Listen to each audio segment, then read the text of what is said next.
저희들의 복음을 전하기 전에, 말씀을 선포하기 전에 인사하는 시간을 갖도록 하겠습니다. 당신의 안에 예수의 생명이 있습니다. 당신 안에 예수의 생명이 있습니다. 아멘. 그렇습니다. 저와 여러분 안에는 아무것도 없다, 돈도 없다, 명예도 없다, 가진 게 없다, 이렇게 말할 수 있습니다.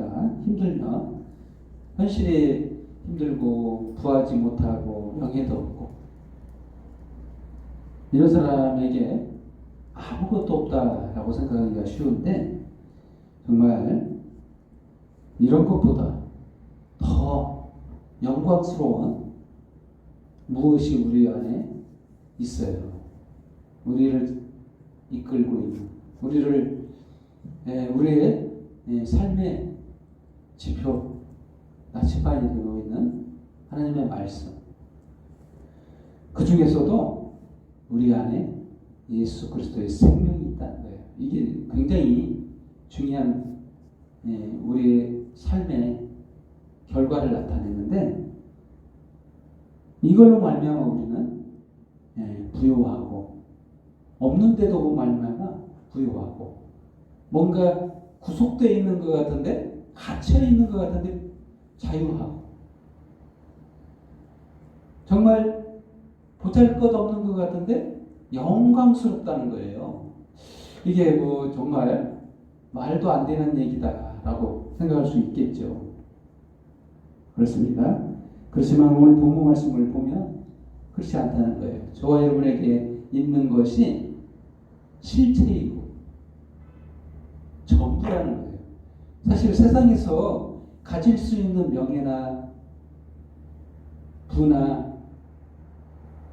권력, 이런 모든 것들, 가질 수 있는 모든 것들보다 지금 저와 여러분이 가지고 있는 이것이 정말 중요하고 실체이고 영원한 것이라는 거예요. 이게 얼마나 중요한 거예요. 다 가졌다는 겁니다. 한마디로. 그게 안 믿겨지시죠? 도저히 내가 가진 거 없는데 불평불만이 지금 넘쳐나는 나일 건데 어찌 이럴 수 있느냐.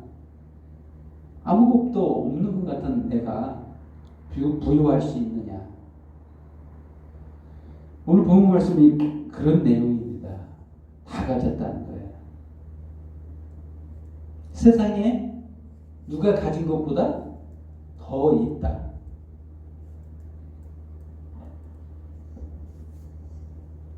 한번 생각해 보세요. 영원한 것을 소유한 자가 다 가진 것이지, 없어질 것을 아무리 많이 가졌어도 그는 결국 아무것도 가지지 못한다는 거예요.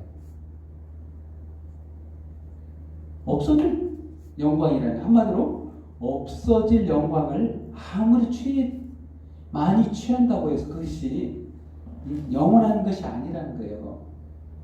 영원한 것을 한 가지만 가진 자보다 이 세상 것을 많이 가진 사람들이 행복하게 보이잖아요.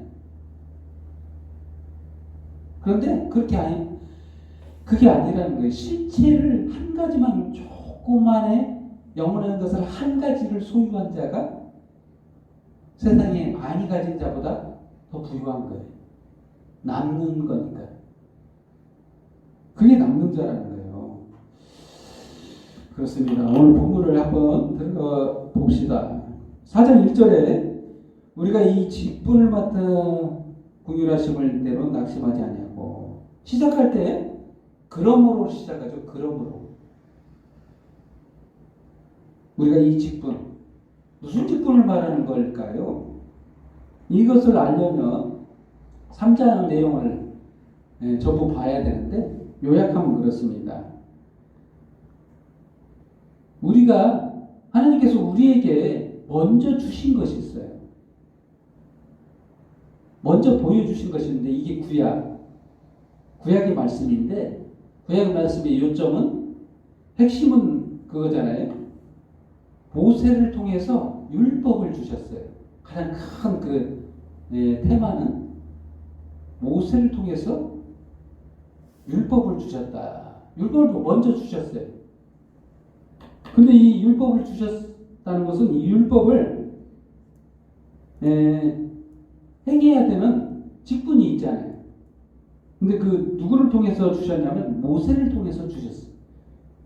그래서 모세는 이렇게 기록하고 있죠. 3장 7절 돌에 써서 새긴 죽게 하는 율법 조문의 직분도 영광이 있어 이스라엘 자손들은 모세의 얼굴에 없어질 영광 때문에 그 얼굴을 주목하지 못하였거든. 이게 뭔 말입니까? 없어질 영광이라고 했죠. 이 모세가 영원히 영광스러운 직분이 아니라는 거예요. 이 맡은 직분이 사라질 영광이라는 거예요. 율법이 그렇다는 겁니다. 율법을 맡은 자도 사라질 영광인데 율법조차도 사라질 영광이라는 거죠. 한마디로 실체가 아니라는 거예요. 한마디로 실체가 아닌 거에 대한 비실체였던 율법을 이렇게 받고 그걸 수행하고 지키고 한 모세조차도 없어질 영광이라 이렇게 표현한 겁니다. 그 직분이라는 거예요. 한마디로 없어질 직분, 율법 조문의 직분이라는 건데 또한 이 직분만 있는 게 아니라 앞으로 있을 영의 직분, 의의 직분. 그렇습니다. 9절 말씀, 8절부터 9절까지 보면 이렇게 하물며 영의 직분은 더욱 영광이 있지 아니하겠느냐. 정죄의 직분 또 영광이 있은즉 의의 직분은 영광이 더욱 넘치리라. 율법을 맡은 모세의 직분이 정죄의 직분이라고 했죠. 정죄. 이건 어차피 정죄 받을 직분이라고 했잖아요. 근데 의의 직분이라는 게 또 있죠. 의의 직분. 지금 이 직분을 말하는 거예요. 무슨 직분이냐면 우리가 무슨 직분을 맡았냐면 영광의 직분, 의의 직분. 이것을 맡았다는 거예요. 그러면 도대체 이 영광의 직분, 의의 직분이 무엇입니까? 바로 예수 그리스도 십자가로 그 은혜로 그 믿는 자에게 미칠 3일 만에 부활하사 예수님이 다시 오셔서 우리의 생명을 새롭게 하고 하는 이런 모든 일련의 구원의 구속사를 믿는 그 믿음을 말하는 거예요. 이 새 언약, 새 직분. 우리들은 이 사실을 믿기 때문에 믿는 그 순간부터 우리는 의의 직분자예요. 영의 직분자라는 거예요. 그래서 4장 1절 시작할 때 그러므로 우리가 이 직분을 받아 이런 표현을 쓴 겁니다. 저와 여러분은 직분자예요. 목사님만 직분자가 아니에요. 복음을 받아들이고 예수 그리스도가 나의 생명을 살리시기 위해서 십자가에 죽어주심을 믿고 부활하심을 믿고 내 생명이 새롭게 됐다는 사실을 믿는 모든 자에게 미칠 그것은 무엇이냐? 영광의 직분을 지금 담당하고 있다라는 거예요. 그래서 그 사장 일정이 그렇게 시작하는 거예요. 그러므로 우리가 이 직분을 맡아.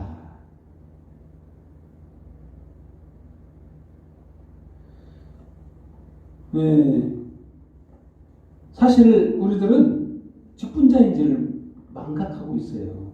뭔가 해야만 해지는 직분자라는 그 생각에 뭘 해야만이 직분자는 같다. 뭔가 달성해야지 직분자면 이런 뉘앙스를 풍기고 있죠. 사실 그게 아니에요. 믿는 자가 직분이에요. 믿고 거기 그 믿음대로 살아가는 것, 살아내는 것 그 자체가 직분자의 삶이에요. 뭘 복음을 막 이렇게 전해야 돼. 이 복음을 전하는 자는 은사예요, 은사. 받은 달란트를 그대로 실행하는 자가 이기고, 사실 더 중요한 직분은 저와 여러분이 의의 직분자라는 거예요. 영광의 직분자라는 거예요. 믿는 순간 직분자예요. 그렇습니다.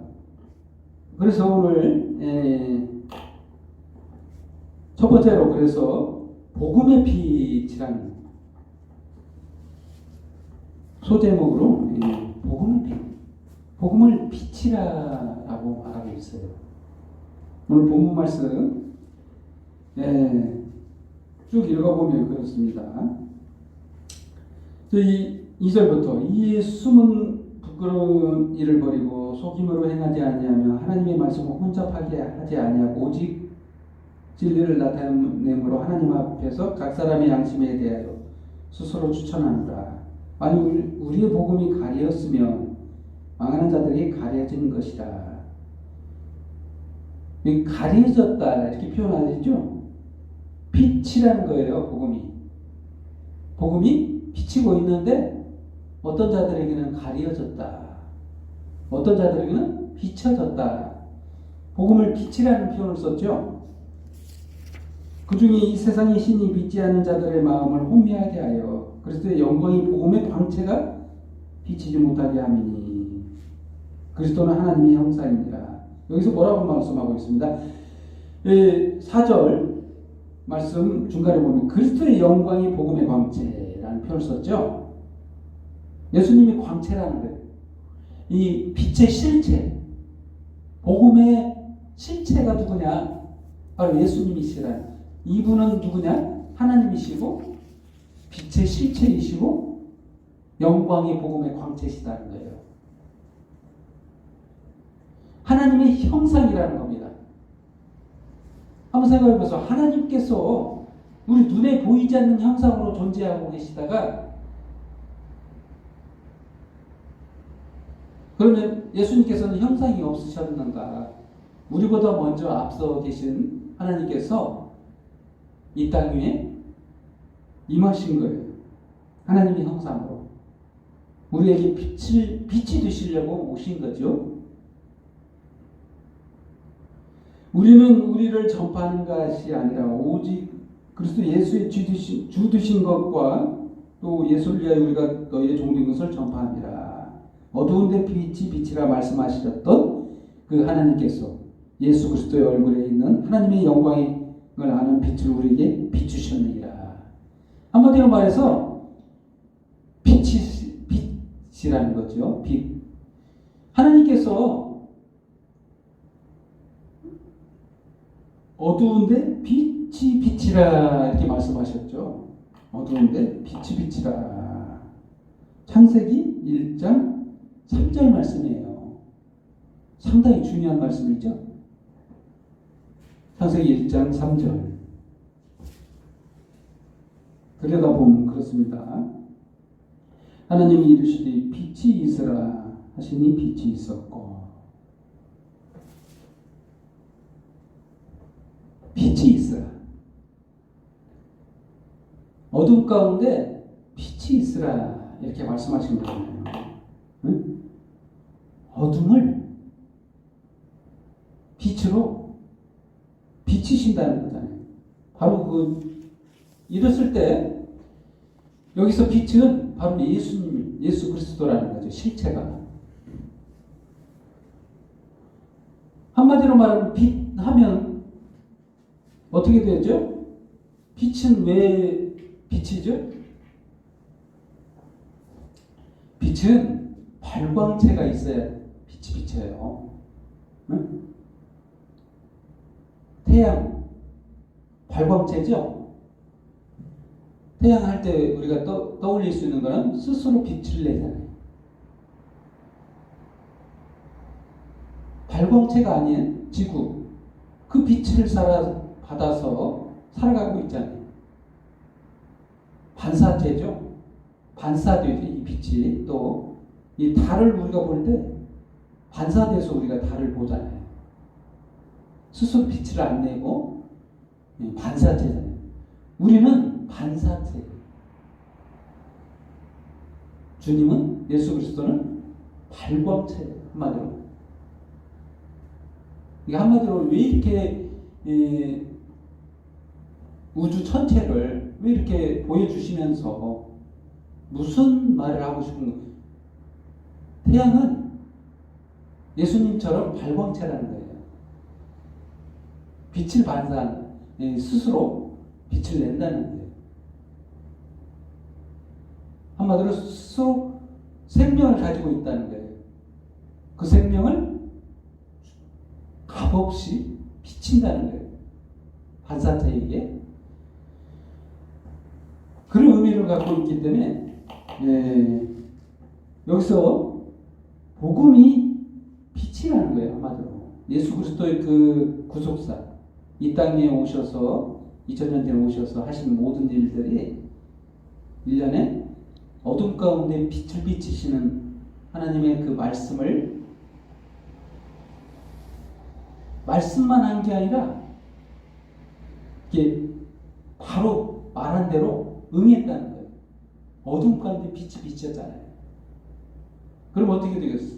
어둠은 사라지고 그 가운데 환하고 생명체가 살아 움직인다는 거예요. 새 생명이 살아 움직인다는 거예요.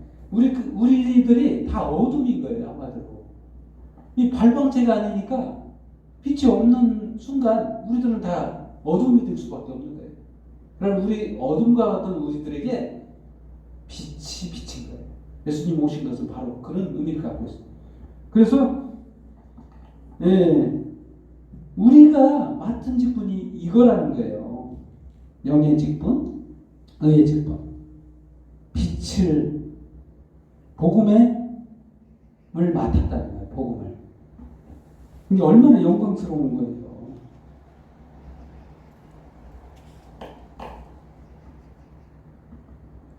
그리고 또한 이것을 보배라 칭했습니다. 두 번째로 보배를 질그릇에 담다. 한번 생각해 보세요. 질그릇, 보배와 질그릇. 질감에서부터 느껴지는 게 있죠. 보배는 귀하고 보석이고 정말 소중한 거고 가치가 높습니다. 질그릇은 뭐죠? 가치가 없는 거예요. 쓸모없는 겁니다. 버려질 수도 있어요. 잘 만들어서 잘 구워서 잘 빚어서 거기다가 보배를 담으면 가치가 갑자기 올라간다는 거예요. 소중히 그렇다는 거예요. 보배를 질그릇에 담았다. 사실 보배가 실체잖아요. 질그릇은 아무것도 아닙니다. 우리가 그렇다는 거예요. 여기서 우리들이 질그릇이라는 거예요. 근데 예수 그리스도의 생명을 우리가 담았어요. 복음을 믿는 순간 우리 안에 예수 그리스도의 생명이 있는 순간 가치가 달라졌어요. 우리 안에 보배가 있는 거예요. 우리 안에 빛이 있다는 거예요. 우리가 조금의 어둠이 있으면 이 빛을 반사하지 못해요. 응? 투과하지 못하는 거라는 거죠. 한마디로 우리들은 이 빛이 되시는 예수 그리스도의 복음을 마음속에 받아들이고 이걸 자유롭고 그 믿음을 기쁨으로 누린다면 이것이 그대로 투과된다는 거예요. 삶에 녹아져 있는 사람들에게 이 빛이 비친다는 거예요. 행복하고 기쁘고 자유롭고 이런 모습이 바로 빛이잖아요. 우리 안에 있는 복음, 그게 복음의 실체예요. 이 빛이 세상 가운데 비춰지면서 우리는 빛을 다시 반사할 수 있는 겁니다. 바로 그런 의미를 가지고 있어요. 7절 말씀, 우리가 이 보배를 질그릇에 가졌으니 이는 힘이 큰 능력은 하나님께 있고 우리에게 있지 아니함을 알게 하려니라. 이러니까 이런 말을 할 수가 있는 겁니다. 8절 말씀부터 10절 말씀까지 할 수 있는 말이에요. 우리가 사망으로 우겨싸움을 당하여도 쌓이지 아니하며 답답한 일을 당하여도 낙심하지 아니하며 박해를 받아도 버림받지 아니하며 거꾸로 뛰어옴을 당하여도 망하지 아니하고 우리가 항상 예수의 죽음을 몸에 짊어지면 예수 생명 또한 우리 몸에 나타내게 하려 함이라.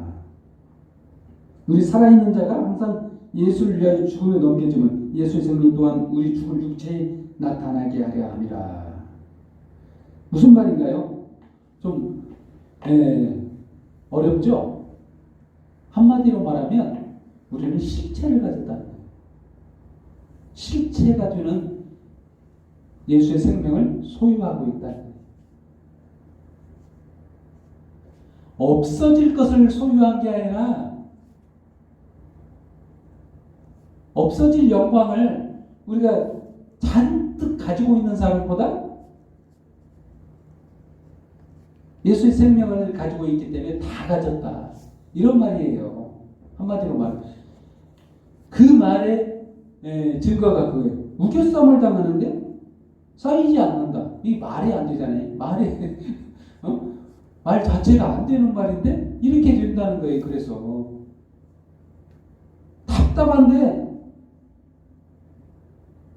답답함이 많은데 낙심하지 않는다는 거예요. 말입니까 이게? 말이 아니잖아요. 이런 말을 할 수 없는 거잖아요. 왜 이런 반응이 나올 수가 있냐면 실체를 가졌다는 거예요. 우리는 너희는 없어질 걸 가지고 있으니까 네가 다 가져서 나를 그렇게 대할지라도 나에게 있는 것이 너에게 있는 것보다 영원한 것이고 다 가졌고 너보다 많아. 이런 말인 거예요. 문자대로만 보면 이해가 안 되죠. 답답하여도 낙심하지 않는다. 우겨싸움을 당하는데 쌓이지도 않는다. 이 말 어렵잖아요. 말 그대로 하면 이게 뭔 말이야 이게. 말이 되는 말이야. 힘들어 죽겠는데 힘들지 않겠다는 말이잖아요. 그 말이 바로 내 안에 진짜를 가지고 있다는 거예요. 나는 너는 없어질 걸 가지고 그렇게 당당할 수 있지만 나를 핍박하지만 자랑하고 그렇지만 너는 없어질 거 가지고 있는 거야. 사라질 영광 그 얼마나 갖겠어? 난 영원한 것을 소유했어. 그렇게 말하고 있는 겁니다. 지금. 그래서 10절 말씀 우리가 항상 예수의 죽음을 몸에 짊어지면 예수의 생명이 또한 우리 몸에 나타내게 함이라. 예수의 생명이 실체라는 거예요. 다른 거 많이 가져봐야 헛된 거라는 거예요. 헛된 거 아무리 많이 가져오면 뭐예요? 진짜를 소유해야지. 우리 인생에 우리 목표가 이렇게 부하게 되고 다른 사람보다 더 행복한 것은 다른 사람보다 더 가져야만이 행복하다. 다른 사람은 한 개 있는데 나는 10개 있어야 행복해. 이 세상 사람들의 기준입니다. 이거는 그냥 아무리 많이 가져도 이거는 없어질 영광이에요. 사라질 거라니까요. 썩어질 거예요. 썩어질 영광의 직분자가 아니라는 거예요. 저와 여러분은 영원한 직분을 맡았어요. 영광스러운 직분을 맡았다는 거예요. 사라질 영광이 아니라 이거는 영원한 영광의 직분이라는 거예요. 그게 바로 예수의 생명을 우리 몸에 짊어졌다는 거예요. 보배를 소유했다는 거예요. 보배를 가진 자예요. 썩어질 것을 잔뜩 담은 질그릇이 아니라 이 보배라는 말은 실체를 담았다는 말이에요. 우리 몸에 진짜를 담았다는 거예요.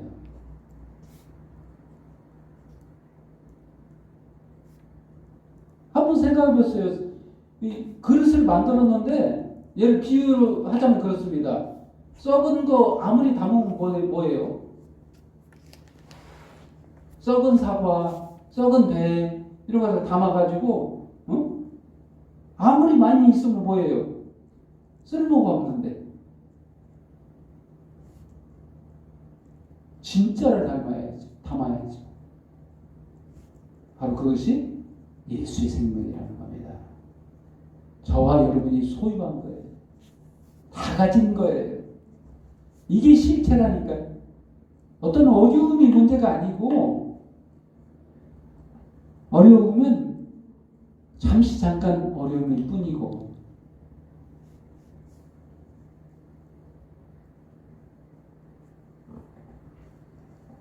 그렇습니다. 그런즉 사망은 우리 안에서 역사하고 생명은 너희 안에서 역사하느니라. 기록된 바 내가 믿었으므로 말하였다는 것 같이 우리가 같은 믿음의 마음을 가졌으니 우리도 믿었으므로 또한 말하노라. 예, 우리가 믿음이 얼마나 대단한 것인지를 말하고 있는 겁니다. 믿음의 실체를 보여주고 있잖아요. 바로 예수의 생명.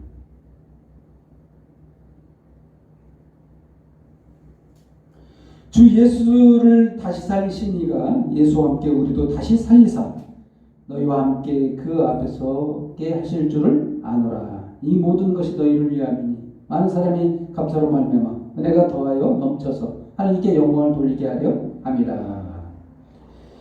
영광의 직분을 맡았어요. 우리는 이 직분 소유한 거 정말 너무나 감사해요. 하나님께서 너무 많이 주신 거예요. 감히 질그릇의 보배를 어떻게 담아요? 가치가 틀린데 보배는 보배고 질그릇은 질그릇이잖아요. 질그릇 없어도 보배는 보배잖아요. 보배 그 자체가 보배이기 때문에 어디다 담아도 상관이 없어. 그런데 우리에게 담겠다는 거잖아요. 질그릇이 우리에게 담겨졌다는 거예요. 이 말이 됩니까? 가치가 틀린데? 버려질 것인데? 우리도 마찬가지로 썩어질 거였어요.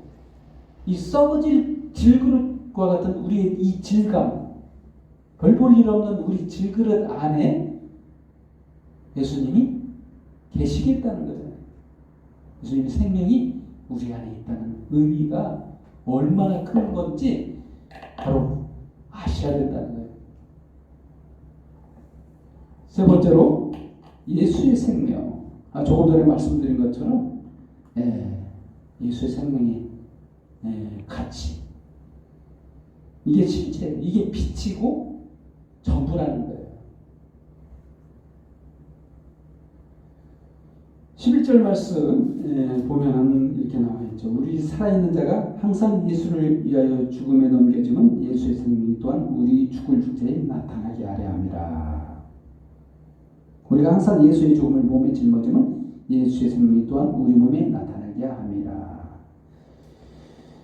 아까 조금 전에 말했던 빛, 바로 우리 안에 빛이 있다는 거예요.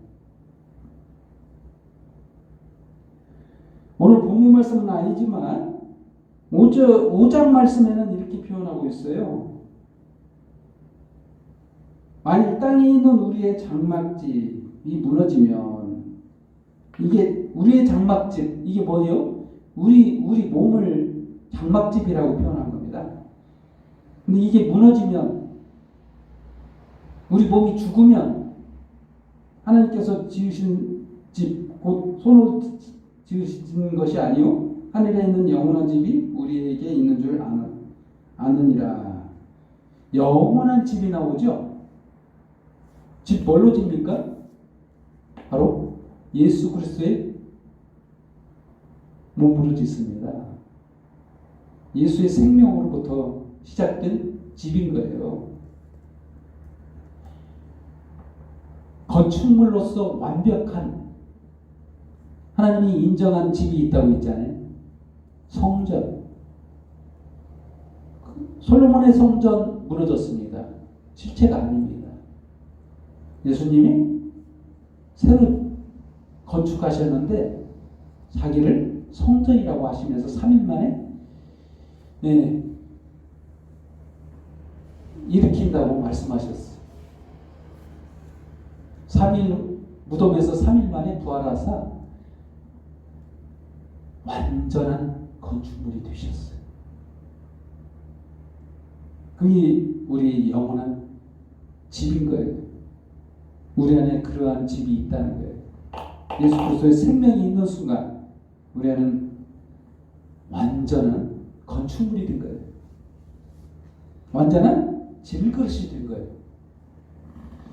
그래서 이때부터는 영광이 달라요. 예수님의 생명을 우리가 가지고 있고 영의 직분을 받고 의의 직분 가운데 우리는 살아가고 있는데 이것이 본질이고 실체예요. 우리는 그리스도의 영광의 복음을 소유한 자라는 거예요. 다 가졌다. 영원한 것을 소유했기 때문에 영원한 천국에서 살아갈 자격이 주어집니다.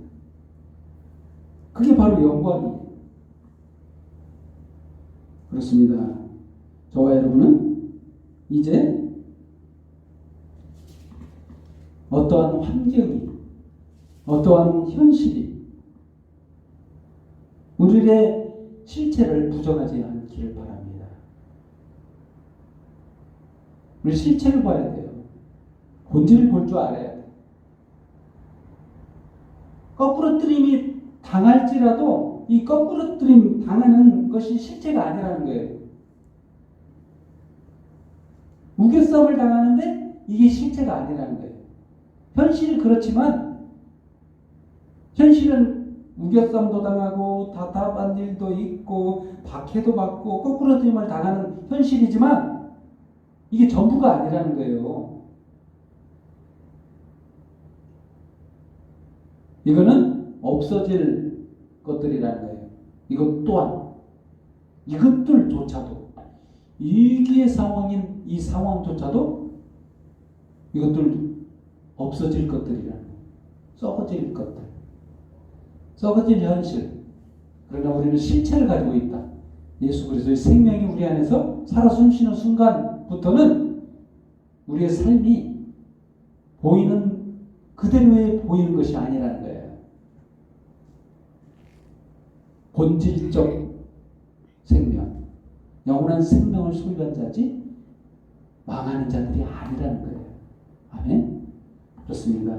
저와 여러분은 다 가진 자고 승리한 자고 영광을 누릴 자라는 것을 오늘 본문을 통해서 아셨죠? 우리는 기쁨 가운데 즐거움 가운데 주님 안에 예수 그리스도의 생명이 살아 숨쉬는 그 순간 동안 기쁨과 즐거움 속에 살아가는 저와 여러분 되기를 예수님의 이름으로 축원드립니다. 기도하겠습니다. 하나님 아버지 감사합니다. 보잘것없는 질것, 썩어질 존재인 저희들을 불쌍히 여기시고 질그릇 안에 들어오셔서 생명이 되심을 감사합니다. 너무나도 소중한 주의 생명이 우리 몸에 역사하사 우리들의 현실이 실체를 부정하지 않게 하옵소서. 살아가는 모든 날 동안 주의 생명이 예수 그리스도의 생명이 나를 살게 하시고 저희들을 살게 하셔서 정말 주님 오실 그날까지 복음의 빛 가운데 기쁨 속에 살아가는 저와 여러분이 되게 하여 주옵소서. 이 시간 모든 영광과 경배가 전하 주님 앞에 돌리며 예수님의 이름으로 기도합니다. 아멘.